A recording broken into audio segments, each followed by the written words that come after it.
Hello मंडळी, कशा आहात सगळे? तर आज बनवलं आहे आंब्याचा रस. आमच्या घरी आंबे आणले होते उन्हाळ्यामध्ये. उन्हाळ्याच्या पहिल्याच वेळा आणले होते, तर ते तसेच ठेवून होते 2 दिवस. तर चला म्हटलं आंब्याचा रस करूया.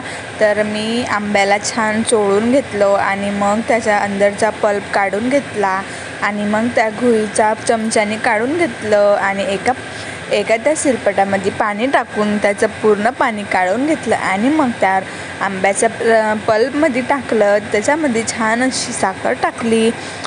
तुम्हाला गोड आवडत असेल तर तुम्ही जास्त पण टाकू शकता, पण आमच्याकडे मीडियम आवडते तर मी तेवढीच टाकली. आणि मग थोडं किंचित असं मीठ टाकायचं चवीला आणि त्याला छान असं रवीनं घोटायचं.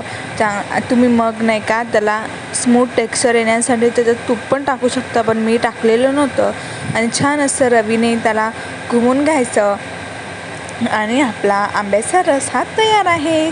सबस्क्राईब करायला विसरू नका. बाय.